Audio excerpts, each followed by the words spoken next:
जय हिंद दोस्तों, स्वागत है आपका एक बार फिर से बिहार एग्रीकल्चर एग्जाम्स के यूट्यूब प्लेटफॉर्म पर, जहां पर लगातार सीयूटी और बीसीसी 2025 एग्जाम पर आधारित एमसीक्यूज की प्रैक्टिस कर रहे हैं। तो आज की इस क्लास में भी हम कुछ एमसीक्यू करने वाले हैं, जिसमें अपन लगभग 2 से 3 सब्जेक्ट्स को कवर करने की कोशिश करेंगे। तो चलिए स्टार्ट करते हैं आज का सेशन बिना समय गवाए। तो आज का फर्स्ट क्वेश्चन अपने सर्वाधिक जल उपयोग दक्षता वाली फसल है। फर्स्ट ऑप्शन है गेहूं, सेकंड है धान, थर्ड है बाजरा और फोर्थ है रागी। तो अपन इन चारों की एक बार जल उपयोग दक्षता देख लेते हैं, उससे अपने को आइडिया लग जाए। तो गेहूं की कितनी होती है अपने जल उपयोग दक्षता 12.6 किलोग्राम प्रति हेक्टेयर mm, ठीक है। और बात करें अपन धान की, तो धान की होती है लगभग 3 से लेके 3.5 किलोग्राम प्रति हेक्टेयर mm। और बाजरा की कितनी होती है 8 किलोग्राम प्रति हेक्टेयर mm। और बात करें अपन रागी की, तो रागी की होती है 13.4 किलोग्राम प्रति हेक्टेयर mm। तो आप देख सकते हैं यहाँ पे अपने को जो फोर्थ ऑप्शन है ये बिल्कुल राइट लग रहा है इनके हिसाब से। तो यहाँ पे फोर्थ ऑप्शन अपने राइट हो जाएगा। और अपने को ये पूछे कि सबसे कम किसकी होती है, तो होती है आपके धान की, और सबसे अधिक किसकी होती है, तो होती है रागी की। ये आप याद रखेंगे। तो अभी के लिए चलते हैं अपन अगले क्वेश्चन पे। अगला क्वेश्चन है अपने गलत कथन को पहचानिए। फर्स्ट ऑप्शन है पोटेशियम की कमी के लक्षण नई पत्तियों पर दिखाई देते हैं। सेकंड ऑप्शन है अपने मैग्नीशियम का स्रोत डोलोमाइट है। और थर्ड ऑप्शन है अपने तंबाकू में टॉप सिकनेस बोरोन की कमी से होता है। और फोर्थ है अपने निकल पौधा धनयन के रूप में लेता है। तो बात करें अगर अपन फर्स्ट ऑप्शन की कि पोटेशियम की कमी के लक्षण नई पत्तियों पर दिखाई देते हैं, तो आपके बिल्कुल एक गलत ऑप्शन हो जाएगा। यानी अपने यहाँ पे फर्स्ट ऑप्शन यहाँ राइट हो जाएगा, क्योंकि पोटेशियम की कमी के लक्षण पुरानी पत्तियों पर या फिर अपन बात करें जो नीचे के भाग है वहां दिखाई देते हैं। तो चलिए चलते हैं अपन अगले क्वेश्चन पे।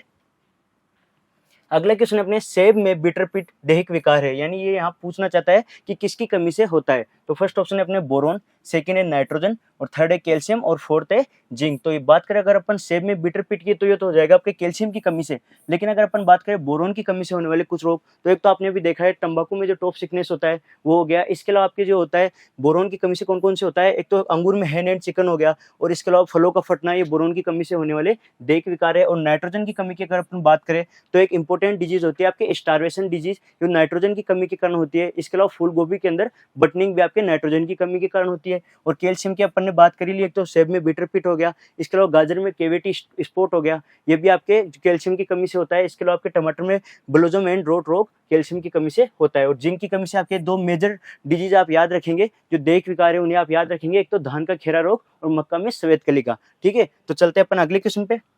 अगला क्वेश्चन है अपने बाजरा के प्रथम संकर के बारे में सही कथन है। फर्स्ट ऑप्शन है एचबी फर्स्ट 1961, सेकंड है गंगा फर्स्ट 1961 और थर्ड है एच4 1970 और फोर्थ ऑप्शन है अपने एचबी फर्स्ट 1965।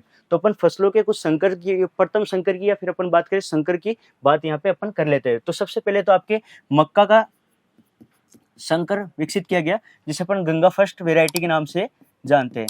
तो ये कब किया गया आपके 1961 के अंदर। आपसे यूं पूछा जाए कि अनाज वाली फसलों के अंदर प्रथम संकर किसका विकसित किया गया, तो वो मक्का का किया गया। और कब किया गया 1961 के अंदर।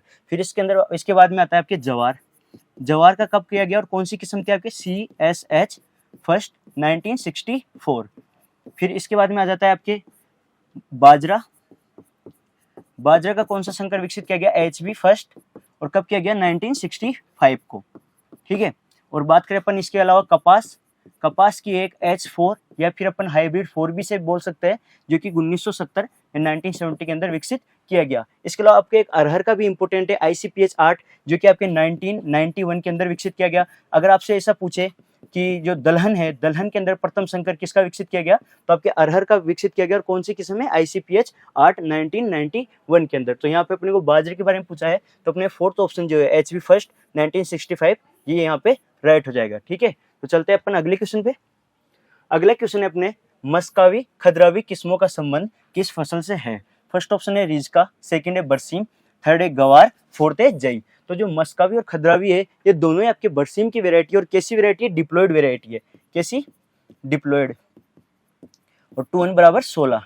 ठीक है, और बात करें अगर अपन अगर टेट्राप्लॉयड वेरायटी की, तो होती है आपकी पूसा जायंट, जिसके अंदर 2n बराबर कितने होते हैं 32 होते हैं। ठीक है, तो आप ये भी याद रखेंगे, दोनों ही आपके डिप्लॉयड वेरायटी और टेट्राप्लॉयड वेरायटी भी। ठीक है, चलते अपन अगले क्वेश्चन पे।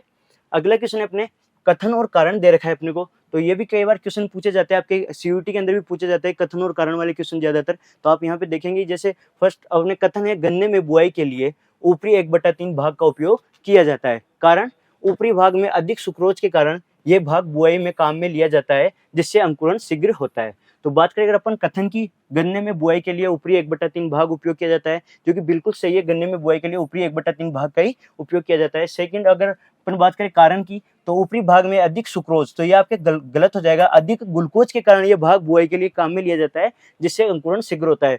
तो ये आपके सुक्रोज के कारण, ये वाला कारण जो है ये गलत हो जाएगा। तो अपने कथन सही है परंतु कारण गलत है, यानी अपने सेकंड वाला ऑप्शन राइट हो जाएगा। ठीक है, तो चलते हैं अपन अब नेक्स्ट क्वेश्चन पे। अगला क्वेश्चन अपने, दलहनी फसलों में बुआई से पूर्व उपयोग के लिए उत्तम शाकनाशी है। फर्स्ट ऑप्शन है बुआई से पूर्व की अपने को पूछा है। एक कीवर्ड आप देख ले, कभी भी क्वेश्चन आप पढ़े तो एक कीवर्ड देख ले, कीवर्ड के अनुसार ही आप आंसर टिक करें। तो फर्स्ट ऑप्शन है अपने पेंडिमेथलिन, सेकंड है फ्लूक्लोरेलिन, और थर्ड है सिमाजिन, और फोर्थ है इमिजा थाइपर। तो बात करें अगर अपन पेंडिमेथलिन की, तो ये दलहनी फसलों में उपयोग किया जाता है, लेकिन बुआई के बाद और अंकुरण से पूर्व किया जाता है। तो ये आपकी गलत ऑप्शन हो जाएगा। फ्लूक्लोरिन यहाँ पे सही आंसर हो जाएगा, क्योंकि बुआई से पूर्व दलहनी फसलों के अंदर उपयोग किया जाता है। लेकिन बात करें अपन सिमाजिन की, तो ये मक्का जैसी क्रॉप में यूज किया जाता है, और इमिजा थापर आपके जो अंकुरण के बाद उपयोग किया जाता है दलहनी फसलों के अंदर। ठीक है, तो चलते हैं अपन अगले क्वेश्चन पे। अगला क्वेश्चन अपने, फव्वारा विधि में पाइपों में दबाव के बारे में उपयुक्त विकल्प है। फर्स्ट ऑप्शन अपने 1.5 टू 2.5 किलोग्राम प्रति सेंटीमीटर स्क्वायर, और बात करें सेकंड ऑप्शन की 2.5 टू 4.5 किलोग्राम पर सेंटीमीटर स्क्वायर, और थर्ड ऑप्शन है अपने 5.5 टू 7.5 किलोग्राम पर सेंटीमीटर स्क्वायर, और फोर्थ है 0.5 टू 1.5 किलोग्राम पर सेंटीमीटर स्क्वायर।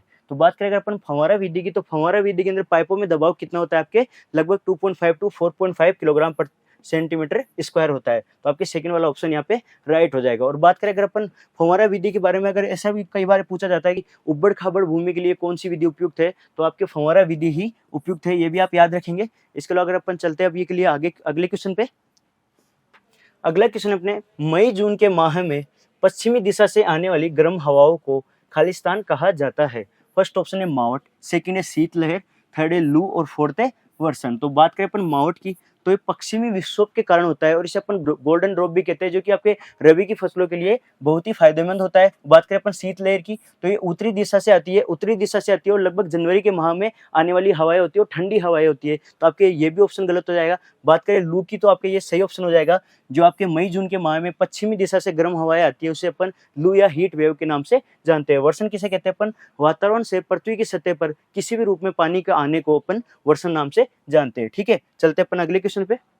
अगला क्वेश्चन अपने, किस पादप में तीनों प्रकार की सुषुप्तावस्थाएं पाई जाती है। तीनों प्रकार यानी आपके प्राथमिक सुषुप्तावस्था, द्वितीयक और बलकृत सुषुप्तावस्था पाई जाती है। फर्स्ट ऑप्शन है जई, सेकंड है जंगली धान, और थर्ड है सत्यानाशी, फोर्थ है जंगली जई। तो आपको याद रखना चाहिए, यहाँ पे जंगली जई जो होती है उसमें तीनों प्रकार की सुषुप्तावस्था पाई जाती है। यहाँ आपको फर्स्ट ऑप्शन में जैसे जई दे रखा है, तो कई बार आप ऐसा कंफ्यूज ना हो कि जई देखते आप बिल्कुल वो टिक कर दे। आप एक बार चारों ऑप्शन जरूर देखें, चाहे कोई सा क्वेश्चन हो, आपको चारों ऑप्शन देखने चाहिए। तो आपको यहाँ पे ये जंगली जई फोर्थ ऑप्शन राइट आंसर हो जाएगा। चलते हैं अभी के लिए अपन अगले क्वेश्चन पे।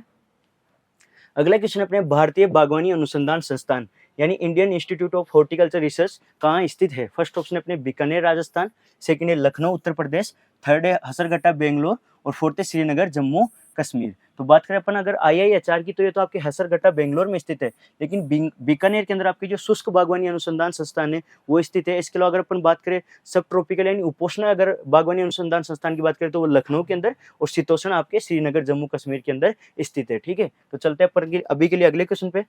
अगला क्वेश्चन अपने परवल है, यानी पॉइंटेड गार्ड के बारे में पूछा है परवल।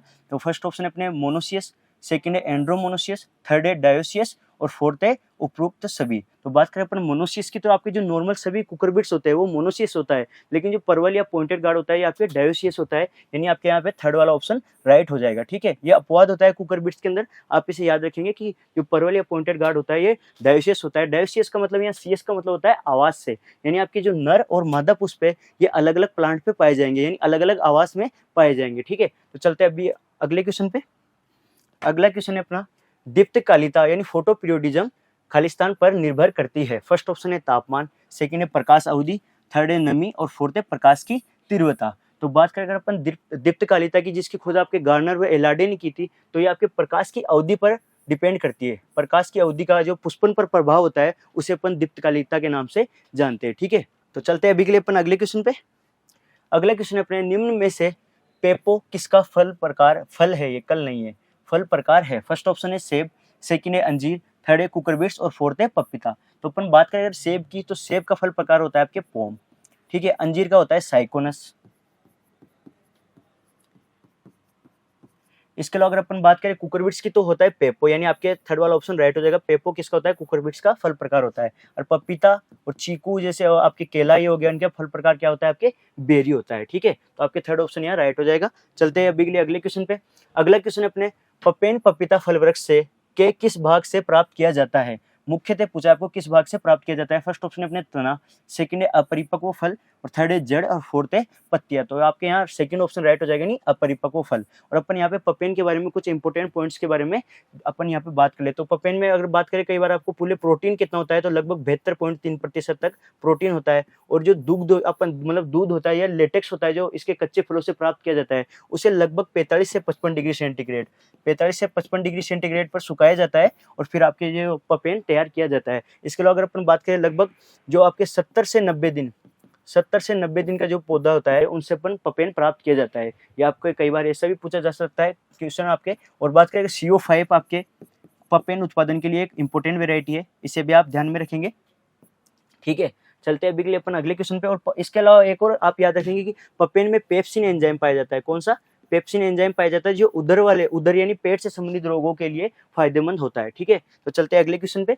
अगला क्वेश्चन अपने किसी व्यक्ति की खुद को दूसरे व्यक्ति की भूमिका में पेश करने की क्षमता को कहा जाता है। ये आपके एक्सटेंशन से क्वेश्चन है।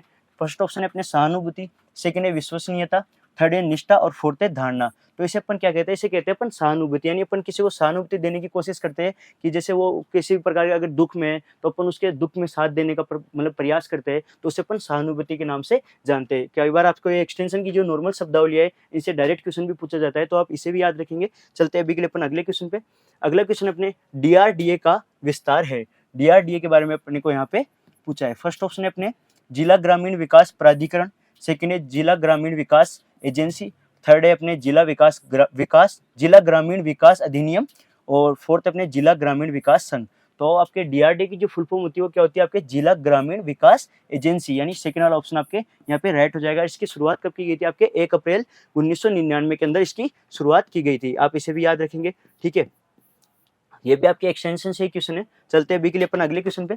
अगला क्वेश्चन अपने पेट्रोल इंजन की ऊष्मीय दक्षता खालिस्तान होती है। फर्स्ट ऑप्शन है 32 से 38%, सेकंड है 25 से 32%, और थर्ड है अपने 40 से 65, और फोर्थ है 70% से अधिक। तो जो पेट्रोल इंजन के बारे में अपने को पूछा है, तो पेट्रोल इंजन की अपने डीजल इंजन से कम होती है, और कितनी होती है? लगभग 25 से 32%, यानी सेकंड ऑप्शन आपके राइट हो जाएगा। और डीजल इंजन की होती है लगभग आपके 32 से 38% तक, ठीक है। इसे भी आप याद रखेंगे, आपके एग्रीकल्चर इंजीनियरिंग से ये क्वेश्चन है, ठीक है। तो चलते हैं अगले क्वेश्चन पे।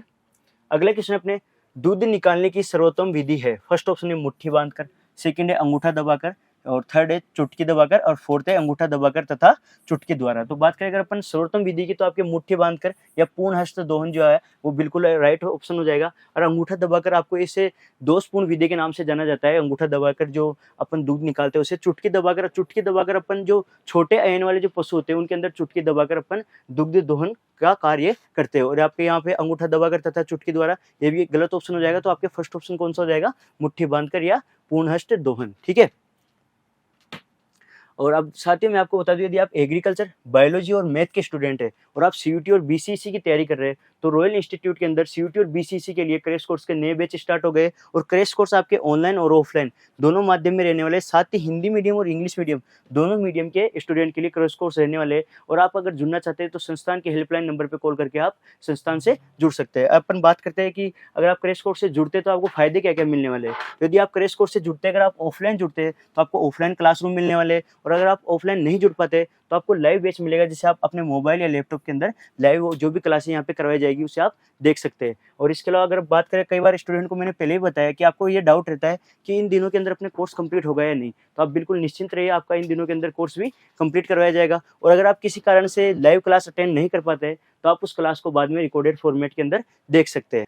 और इसके अलावा मैं आपको बता दूं, यदि आपको जो भी यहाँ पढ़ाया जाएगा उसको आपकी 4K पैनल पीडीएफ मिलेगी, जिससे आपको रिवीजन करने में आसानी रहेगी। एक तो आप नोट्स बना के पढ़ेंगे और एक आपको पीडीएफ मिल जाएगी, जिससे आपके रिवीजन में बिल्कुल आसानी रहने वाली है। और डीपीपी और एक्सरसाइज शीट का आपका क्या उद्देश्य रहता है, जैसे अपन यहाँ पे एमसीक्यू क्लास कर रहे हैं, इससे आपके क्या रिवीजन में आसानी रहती है। आप क्वेश्चन देखते रहते हैं तो उससे आपको क्या है, कॉन्सेप्ट क्लियर होते रहते हैं। तो डीपीपी और एक्सरसाइज शीट का भी यही उद्देश्य रहने वाला है कि आपके जितने ज्यादा आप क्वेश्चन सोल्व करेंगे उतने ही ज्यादा आपके कॉन्सेप्ट क्लियर होते जाएंगे। और इसके अलावा संस्थान के अंदर डाउट क्लासेस और प्रॉब्लम सॉल्विंग काउंटर भी अवेलेबल है। जो स्टूडेंट अगर ऑनलाइन जुड़ते हैं तो संस्थान के हेल्पलाइन नंबर पर अपना डाउट भेज सकते हैं। 24 से 48 घंटे के भीतर आपके डाउट का जवाब मिल जाएगा। और आपके वीकली माइनर टेस्ट करवाए जाएंगे, साथ ही मंथली मेजर टेस्ट और कंप्लीट टेस्ट सीरीज आपको मिलेगी, जिसके अंदर आपके लेटेस्ट एग्जाम पैटर्न और सिलेबस के आधार पर टॉपिक वाइज, सब्जेक्ट वाइज और कंप्लीट सिलेबस के आधार पर टेस्ट करवाए जाएंगे। इसके अलावा संस्थान के अंदर रेगुलर मोटिवेशनल सेमिनार भी करवाए जाएंगे, जो ऑनलाइन और ऑफलाइन दोनों ही स्टूडेंट के लिए रहने वाले हैं। अगर आप सीयूटी का क्रैश कोर्स परचेज करते हैं तो आपको बीसीईसी का क्रैश कोर्स बिल्कुल फ्री मिलने वाला है। तो यदि आप क्रैश कोर्स से जुड़ना चाहते हैं तो संस्थान के हेल्पलाइन नंबर पर कॉल करके आप सिंपली